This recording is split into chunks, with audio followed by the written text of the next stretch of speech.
Hello Year 10, welcome to the week beginning the 20th of July.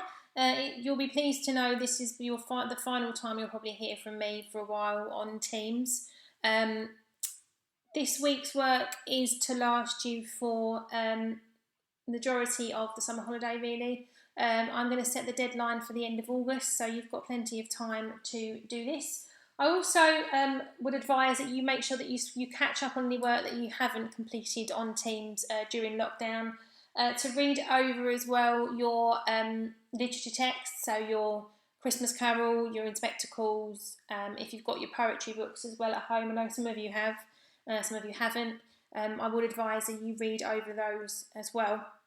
And also, so if you really are struggling to read them for whatever reason, or you've read part of it and you can't bring yourself to pick it up again, that you watch the films, so Inspector Calls, A Christmas Carol.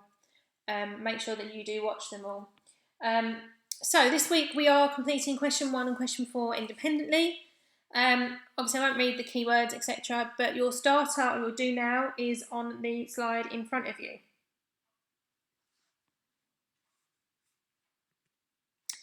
Okay, so you're going to complete whole section A of paper independently. The extract is from the Da Vinci Code this week, so don't panic. This isn't a test, it's just something we need to just keep you reminded of, ready for Year 11.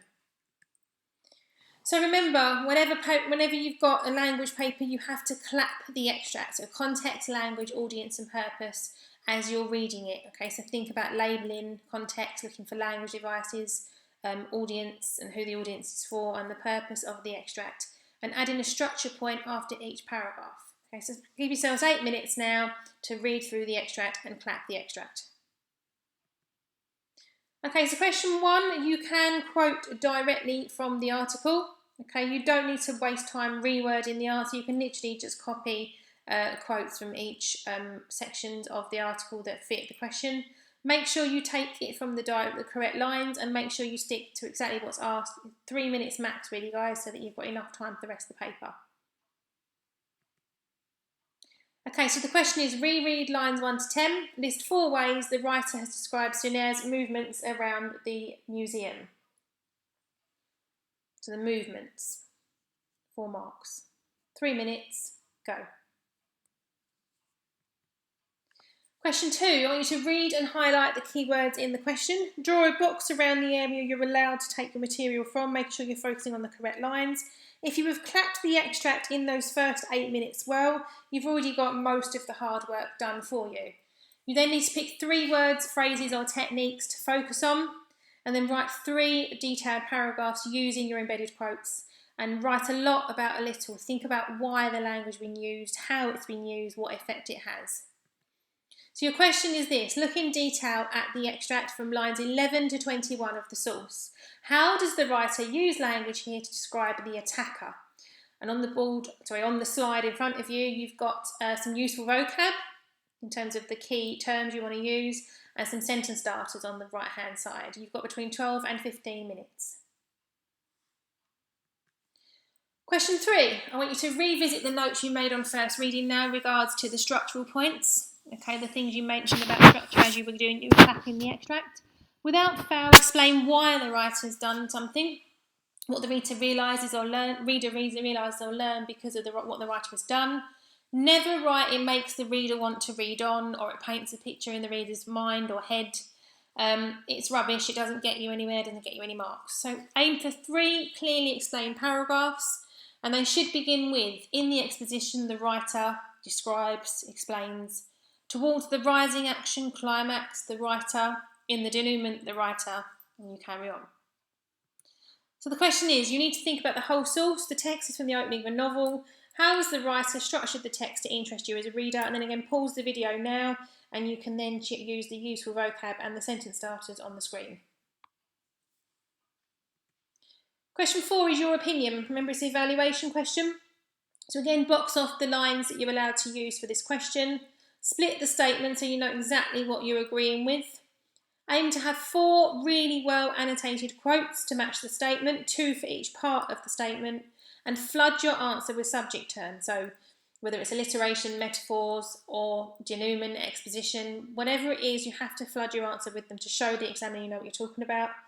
And check, make sure that there's nothing in question 2 or question 3 that holds anything useful for this question. So again, this question now is focus this part of your answer on the second part of the source from line 21 to the end. So everything else really from this point onwards is irrelevant. A student having read this section of the text said, this part of the story really builds tension and mystery. You are intrigued as to what the secret might be. So build tension and mystery, intrigued to what the secret might be. So you've got 2 halves there.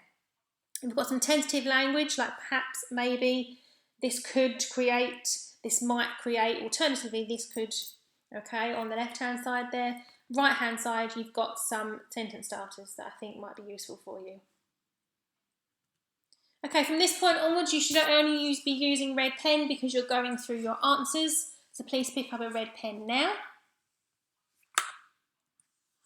So, question 1, give yourselves a mark out of 4 for any of the answers on the slide in front of you, and please copy down any incorrect or missing answers in red, so you've got a full 4-mark answer, even if you didn't quite manage to get all 4 points yourself. Question 2, again, read your answer and underline in red any of the 5 points in front of you. For question 3, again, having a look at the 4 points in front of us and circle or underline in red any of that you've used yourself. And your final self-assessment is based on the slide in front of you. Have a look at the 2 halves, tension and mystery, the secret, and underline anything that you have used in any of these in red. Okay. I now want you to write an improved paragraph for either four questions using the sentence starters below. Okay, that's it really for my half of the work. So I've done this video again to make sure that you've got all the instructions you need. As always, if you need anything, please message me on Teams, and don't upload anything via Snapchat or a photo. As much as you can, please upload via Word or PowerPoint so that it makes it a lot easier to mark. Thank you to everyone who has continuously handed in work. Special mention to Cameron and Josh Bish, who have done every single piece, regardless of what's going on or how the weather is. They're there every week, working really hard. So well done, thank you, and any problems, please message me. Take care, bye-bye.